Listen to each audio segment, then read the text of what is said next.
Bismillahirrahmanirrahim. Assalamualaikum warahmatullahi wabarakatuh.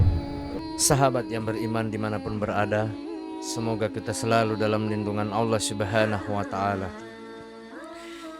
Bismillahirrahmanirrahim. Allahumma salli ala Sayyidina Muhammad wa ala ali Sayyidina Muhammad. Segala puji bagi Allah Subhanahu wa ta'ala, Rabb semesta alam. Salawat dan salam kepada Nabi kita Nabi Muhammad sallallahu alaihi wasallam, keluarganya, para sahabatnya, dan orang-orang yang mengikuti mereka hingga akhir zaman. Kembali lagi di channel Mukhtar Aditya Pratama, di mana pada kesempatan yang mulia ini saya akan membahas tentang waktu kemunculan Al-Mahdi. Pembahasan kali ini berdasarkan beberapa hadis, termasuk dalam pembahasan ini adalah termasuk pembahasan yang terpenting atau signifikan dari kitab ini, dan lebih daripada itu ialah merupakan pangkal pokok risalah yang ingin saya sampaikan pada semua orang atau pada semua yang menonton video ini. Saya ingin agar semua kaum muslimin, bahkan juga ahli kitab, mengetahui dan mempelajarinya, karena kemunculan Al-Mahdi adalah sebuah kebenaran yang nyata dan kabar yang final atau absolut dari kenyataan takdir yang akan muncul dan terjadi dalam waktu yang dekat atau tak lama lagi, yang mana dengannya Allah Subhanahu wa ta'ala akan membenarkan yang benar dan akan membatilkan yang batil. Sahabat yang beriman dimanapun berada, sesungguhnya kita pada masa sekarang ini sedang menunggu datangnya atau kedatangan Al-Mahdi dan menyiagai kemunculan yang akan terjadi setelah peran masyhur yang menentukan yang sudah dekat waktunya, yaitu Perang Armageddon. Berikut ini saya akan mentengahkan hadis-hadis Nabi Muhammad sallallahu alaihi wasallam yang menerangkan waktu kemunculan Al-Mahdi. Kemudian kita akan mengkaji hubungan antara hadis-hadis tersebut yang akan membuat terang masalah ini. Sahabat yang beriman dimanapun berada, semoga kita selalu dalam lindungan Allah Subhanahu wa ta'ala. Hadis pertama, telah bersabda Rasulullah sallallahu alaihi wasallam, kamu akan berdamai dengan kaum Rum dalam keadaan aman. Kemudian kamu dan mereka akan memerangi suatu musuh, dan kamu akan mendapatkan kemenangan serta harta rampasan perang dengan selamat. Kemudian kamu berangkat sehingga sampai ke sebuah padang rumput yang luas dan berbukit-bukit. Maka seorang laki-laki dari kaum Salib mengangkat tanda salib seraya berkata, salib telah menang. Maka marahlah seorang laki-laki dari kaum muslimin kepadanya, lalu ia mendorongnya dan jatuh meninggal pada waktu itu. Orang-orang Rom berkhianat dan mereka berkumpul untuk memerangi kamu di bawah 80 bendera, di mana di bawah tiap-tiap bendera terdapat 12.000 orang tentara. Itu penjelasan tentang hadis yang pertama. Kemudian hadis yang kedua, telah bersabda Rasulullah sallallahu alaihi wasallam, tidak akan terjadi hari kiamat sehingga kaum Rum turun di kota Akmak dan di Dabik atau dekat Damaskus. Kemudian datanglah suatu pasukan yang menghadang mereka dari Madinah, yang berasal dari penduduk pilihan bumi. Dan ketika mereka sudah berbaris-baris, maka berkatalah orang-orang Rum, biarkanlah, jangan kalian halangi antara kami dengan orang-orang yang memisahkan diri dari kami yang masuk Islam, untuk kami perangi. Maka kaum muslimin berkata, demi Allah kami tidak akan membiarkan kamu memerangi saudara-saudara kami. Dan ketika mereka atau Al-Mahdi serta para pengikutnya telah sampai di Syam, keluarlah Dajjal, dan ketika mereka sudah bersiap-siap untuk berperang, mereka berbaris dengan rapi. Tiba-tiba ketika waktu sholat sudah masuk, turunlah Isa ibnu Maryam alaihi salam. Kemudian hadis yang ketiga, telah bersabda Rasulullah sallallahu alaihi wasallam, akan terjadi suatu perselisihan ketika meninggalnya seorang khalifah, maka keluarlah seorang laki-laki dari penduduk Madinah dan ia lari ke Makkah. Lalu datanglah kepadanya orang-orang yang berasal dari penduduk Makkah, dan mereka membawa laki-laki tersebut dengan paksa. Kemudian mereka membaiatnya antara sudut Ka'bah dengan makam Ibrahim. Sahabat yang beriman dimanapun berada, semoga kita selalu dalam lindungan Allah Subhanahu wa Ta'ala. Keterangan tentang hadis ini telah ada pada pembahasan sebelumnya dengan sedikit perbedaan lafaznya. Hadis riwayat Muslim dalam sahihnya dari Abu Hurairah dan juga diriwayatkan serta disahihkan oleh Al-Hakim dan disetujui oleh as-sahabi. Hadis semacam ini secara sempurna dilihat pada pembahasan berikutnya. Kemudian riwayat Ahmad dan Abu Daud dari Ummu Salamah, riwayat Ibnu Abi Saibah dan Tabrani dalam Al-Aus Al-Haytsami telah berkata dalam kitab Majma' Az-Zawaid, para perawinya adalah para perawi hadis sahih. Dihasankan oleh Ibnu Qayyim, akan tetapi pada sanadnya ada seorang perawi yang dilemahkan oleh lebih dari satu ulama hadis. Oleh karena itu, maka Albani melemahkan hadis ini dalam kitab Ad-Duhaifah nomor 1965. Akan tetapi kemudian beliau menyebut hal-hal yang mengikutinya dalam As-Sahihah nomor 1924. Sahabat yang beriman dimanapun berada, kemudian hadis yang keempat, telah bersabda Rasulullah sallallahu alaihi wasallam, pusat kepemimpinan kaum muslimin pada hari peperangan yang paling besar adalah di sebuah negeri yang bernama Gutha, yang mana di negeri itu terdapat sebuah kota yang bernama Damsyik atau Damaskus, yang merupakan tempat tinggal yang terbaik bagi kaum muslimin pada waktu itu. Dengan memperhatikan keempat hadis di atas, kita dapat mengambil beberapa kesimpulan. Yang pertama, bahwa pihak-pihak yang akan terjun dalam perang sekutu dunia tersebut adalah kaum muslimin dan kaum Rum, berada dalam satu blok. Kemudian pihak kita dan kaum Rum akan menghadapi blok lain dari pihak-pihak yang bersekutu, sebagaimana yang telah kita terangkan pada pembahasan yang lalu. Blok komunis atau blok Syiah atau kedua blok tersebut sesuai dengan teks hadis. Kaum Rum akan berdamai dengan kamu secara aman, maka kamu dengan mereka akan memerangi suatu musuh dari belakang mereka. Sedangkan pihak kita bersama kaum Rum akan mendapatkan kemenangan sesuai dengan teks hadis. Maka kamu akan menang dengan mendapat harta rampasan perang serta akan selamat. Sahabat yang beriman dimanapun berada, terpilihnya seorang ekstremis atau Benyamin Netanyahu oleh orang-orang Yahudi untuk memimpin mereka sebelum kepemimpinan Ehud Barak ini tentu telah menyebabkan kebangkitan kaum muslimin Arab dan dari tidur mereka, dan menyadarkan kelalaian mereka serta usaha mereka untuk mengadakan rekonsiliasi dan membina persatuan. Dan kepemimpinan Benyamin Netanyahu tersebut mewariskan banyak krisis antara Arab dengan Yahudi.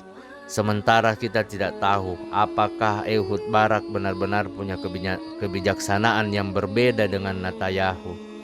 Hal itu masih menjadi tanda tanya bagi kita semua. Yang pasti indikasi sementara menunjukkan bahwa ia tidak jauh berbeda dengan pendahulunya, di mana pada bulan Juni tahun 1999 ia tidak mau mengembalikan tanah pendudukan yang sebelumnya akan diserahkan. Sahabat yang beriman dimanapun berada, hadis sahih yang diriwayatkan oleh Ahmad, Abu Daud, dan Al-Hakim disahihkan oleh Al-Albani dalam Sahih Al-Jami. Kepada Palestina tak pelak lagi bahwa ia merupakan suatu indikasi atau isyarat di antara sekian indikasi akan dekatnya waktu peperangan yang menentukan tersebut. Semua hal ini menekankan bahwa volume pertentangan sudah meninggi dan ketegangan terus meningkat. Sesungguhnya perang dunia ini multinasional dan pendahulunya telah benar-benar dimulai, di mana kita dengan kaum Rom, Bani Ishak, Eropa dan Amerika sekarang berada dalam suatu perdamaian yang aman dan tidak berhadapan dalam sebuah perang umum yang terbuka, sebagaimana adanya dalam perang salib dan ekor perang salib penjajahan imperialis. Sedangkan blok komunis Cina, Rusia, dan pengikut-pengikut lainnya telah mengadakan perjanjian dan mengadakan kesepakatan untuk membina suatu kekuatan serta kemenangan. Bahkan pemimpin Rusia Boris Yeltsin telah mengunjungi Cina dan menginap di sana selama beberapa hari pada bulan April tahun 1969. Dalam sebuah perkembangan situasi yang tidak menentu dan baru, dunia saat ini memasuki kawasan Timur Tengah dengan perjanjian-perjanjian dan kesepakatan-kesepakatan yang mengkhawatirkan, yang diantaranya telah banyak dilaksanakan akhir-akhir ini, dan hal ini tidak pernah terjadi selama berabad-abad. Sahabat yang beriman dimanapun berada, semoga kita selalu dalam lindungan Allah Subhanahu wa Ta'ala. Masih banyak lagi perkembangan-perkembangan baru yang mengejutkan dan belum pernah terjadi, seperti pertentangan keras antara Cina dan Amerika. Juga semakin kuatnya ketegangan antara Rusia dan Amerika Serikat yang disebabkan karena Amerika menemukan markas raksasa dirahasiakan yang dibangun oleh Rusia dan diyakini akan menjadi pusat kontrol nuklir. Demikian pula dengan aliansi atau persekutuan Turki dan Israel yang diam-diam menggentarkan telinga kaum muslimin Arab, di mana mereka mensikapinya dengan sangat hati-hati. Juga kesepakatan Amerika, Jepang, dan lain sebagainya, semua pihak menunggu dan mengamati dengan seksama. Kedua, kapankah tepatnya perang tersebut akan terjadi?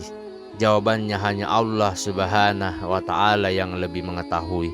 Kebanyakan dari kaum ahli kitab mengatakan bahwa peperangan ini mesti terjadi sebelum tahun 2000 Masehi, karena mereka sekarang sedang menunggu-nunggu juru selamat, yaitu Al-Masih yang akan datang atau turun untuk menyelamatkan mereka. Sahabat yang beriman dimanapun berada, kaum Yahudi mengatakan bahwa mereka sekarang sedang menunggu-nunggu sang penyelamat atau raja yang mendapat ilham bernama Mesias yang akan memimpin mereka untuk menguasai dunia. Sedangkan mereka telah mendakwa dan menentukan bahwa hal itu akan terjadi pada bulan April 1998 atau setelah 50 tahun sejak berdirinya negara Israel. Hal ini terdapat dalam pembahasan Bapak Dostros yang berjudul Beberapa Perhatian dari Kitab Daniel, di mana beliau berkata, munculnya negara Israel, kemudian munculnya Al-Masih yang berdusta. Tuhan telah menjelaskan jarak waktunya dengan berkata, kebenaranlah yang akan aku sampaikan kepadamu, bahwa belum akan berlalu suatu generasi ini, maka ini semua akan terjadi, di mana pada waktu itu menurut mereka akan datang Al-Masih yang pendusta. Sahabat yang beriman dimanapun berada, sedangkan kaum muslimin juga mengimani akan kemunculan dan menamakannya sesuai dengan sebutan nama Nabi Muhammad sallallahu alaihi wasallam, yaitu Al-Masihud Dajjal, dengan perantara para pengikutnya akan berdiam di Candi Sulaiman yang baru-baru. Kemudian yang bersama para ketua pendeta akan mempersembahkan suatu sembelihan atau kurban yang dibakar, sedangkan para pengikutnya akan berbaris mengelilingi korban tersebut sambil berdoa kepada Tuhan agar Dia mengirim api dari langit untuk membakar korban tersebut sebagai tanda diterimanya korban mereka oleh Tuhan. Mereka akan berada di sana selama 7 hari sebagaimana yang kita ketahui bahwa hal tersebut tidak pernah terbukti. Alhamdulillah. Sahabat yang beriman dimanapun berada, yang menjadi alasan bagi kaum Yahudi adalah bahwa hari besar 3 agama Islam, Kristen, Yahudi yang khusus dengan penyembelihan terjadi pada bulan April tahun 1998, di mana Idul Adha terjadi pada tanggal 5 sampai dengan 8 April tahun 1998. Sedangkan Hari Raya Paskah terjadi pada 10 sampai dengan 17 tahun 1998 waktu itu April 1998. Menurut orang-orang Yahudi adalah waktu kemunculan penyelamat mereka atau Mesia yang akan memimpin mereka untuk sahabat yang beriman dimanapun berada. Orang-orang Nasrani menyebut Dajjal sebagai Al-Masih, pendusta atau si ingkar, penghancur atau intikris terhadap penyelamat kaum Yahudi yang mereka tunggu. Dan mereka mengatakan bahwasannya menjadi penyebab kehancuran alam semesta adalah karena ia, antikris, mengaku sebagai Tuhan. Pada saat sekarang ini, kaum Yahudi atau Israel sedang giat-giatnya menggali lokasi sekitar Masjidil Al-Aqsa untuk mendirikan Candi Sulaiman, Solomo Temple di atas puing-puing masjid umat Islam tersebut. Selamat dari umat-umat yang rusak, menurut dakwah mereka atau Al-Ummiyin, kaum buta huruf sesuai dengan ungkapan mereka yang tersebut dalam Al-Quran. Yang demikian itu lantaran mereka mengatakan tidak ada dosa bagi kami untuk berlaku bohong terhadap orang-orang yang ummi. Mereka berkata dusta kepada Allah Subhanahu wa ta'ala padahal mereka mengetahuinya. Ali Imran ayat 75. Sahabat yang beriman dimanapun berada, kaum Nasrani menunggu turunnya Al-Masih dari langit ketika dimulainya perang yang menghancurkan tersebut. Armageddon dan perang tersebut menurut dakwah mereka akan terjadi pada musim gugur 2001 Masehi. Apabila Al-Masih telah turun menurut dakwaan mereka, maka ia akan mengangkat para pengikutnya ke atas awan sehingga mereka tidak akan disusahkan atau disakiti oleh keganasan perang tersebut. Jadi ia akan turun untuk mengamankan dan menempatkan para pengikutnya pada kebahagiaan yang kekal. Catatan sebagai catatan, kaum muslimin mengimani sebagaimana juga diimani oleh kaum Nasrani bahwa Al-Masih ibnu Maryam akan turun dari langit, namun ia akan turun bukan sebagai Tuhan sebagaimana yang diduga oleh kaum Nasrani, akan tetapi sebagai rasul yang akan menghancurkan tanda salib, membunuh babi dan menghapuskan jizyah atau upeti terhadap orang-orang yang tidak mau memasuki agama Islam, karena ia akan mengikuti ajaran Nabi Muhammad SAW dan tidak akan menerima agama selain agama Islam. Wallahu alam bisawab. Demikianlah pembahasan tentang waktu kemunculan Imam Mahdi menurut 4 hadis.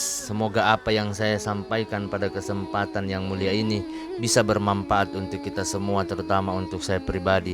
Saya memohon maaf apabila ada salah kata ataupun ucapan dalam video ini. Perlu kita ketahui bahwa kebaikan serta kebenaran itu hanya datang dari Allah Subhanahu wa ta'ala atau hanya milik Allah Subhanahu wa ta'ala. Kesalahan dan keburukan itu datang dari saya pribadi selaku manusia biasa yang tidak pernah luput akan kesalahan. Akhir kata, subhanakallahumma wa bihamdika asyhadu an la ilaha illa anta astaghfiruka wa atubu ilaik. Wassalamualaikum warahmatullahi wabarakatuh.